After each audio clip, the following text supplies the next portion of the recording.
according to decades worth of resilience research, that our children's resilience rests fundamentally on the caregiver's resilience. And our resilience rests fundamentally on the depth and support of our relationships. So we are sold this kind of bill of goods by the multi-billion-dollar wellness industry. Just light this candle, take a bubble bath, download a meditation app, and you'll be resilient. Those are great stress reducers, but they do not give us the resilience we need to act as the first responders day in and day out to our kids' struggles. The only thing that does that are deep, nourishing relationships. And again, it's not that these parents in these high achieving communities didn't have friends. It's that they often didn't have the time or the bandwidth to invest in these friendships so that they could be sources of support when they need them. We're often told, put on your oxygen mask on first.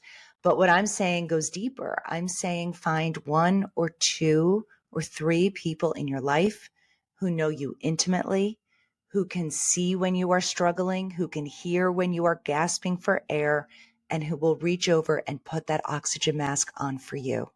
And that is a very different level of support That's than we beautiful. normalize today. Yeah. That's really beautiful. And when we think about that whole putting the oxygen mask on, it's who are we putting it on? We're putting it on our child.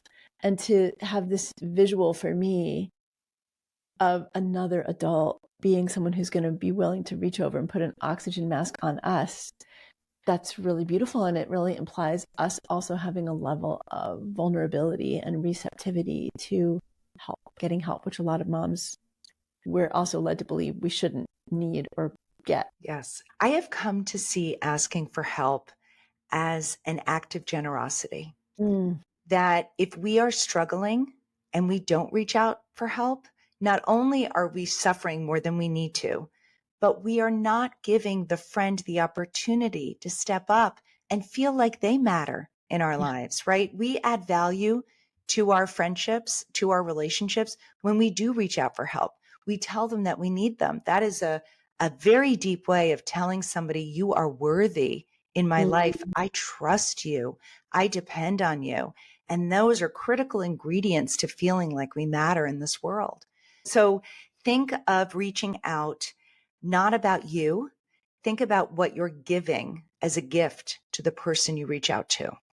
And I would just add one piece to that is if you're in any doubt about how you're reaching out to someone else is a gift, there's been some research around this concept, as I'm sure, Jennifer, of tend and befriend, which is a parallel response to fight or flight. It's in a sense a more productive response to fight or flight that may be more how women intrinsically on an evolutionary biological basis would respond in danger. When we think back historically, if there were a danger to women were often the ones pregnant and tending the children, they couldn't necessarily flee and they couldn't necessarily just freeze either. They might have hid, but what did they do? They reached out and circled the wagons with each other. And some of this research has actually shown that when we reach out to someone else, not only do our stress hormones go down and our oxytocin goes up, but so does the recipient's. Yes. Their oxytocin goes up, which is you're literally giving them a hormonal gift. And one of the things we think of oxytocin as the cuddle or love hormone, but there's a lot that we are now understanding about it as being part of our resilience response. Yes, they call that a helper's high. The high that we get, the pleasant neurochemical cocktail that we get in our brains when we're helping somebody. You're reminding me of a really interesting study that I wrote about in the book. When two people, friends, are staring up at a hill, it looks less steep than it does when you are standing there alone. So when researchers measure individuals looking at the hill and then looking at the hill with a friend, it is less steep with a friend. I mean, that's amazing. Friends that are such a powerful sense of perception changing our load. Yes. And that is, I think, if we want to really make a dent, a productive dent in the youth mental health crisis, we need to go upstream and we need to be taking care of the caregivers. We need to be shining a light and supporting them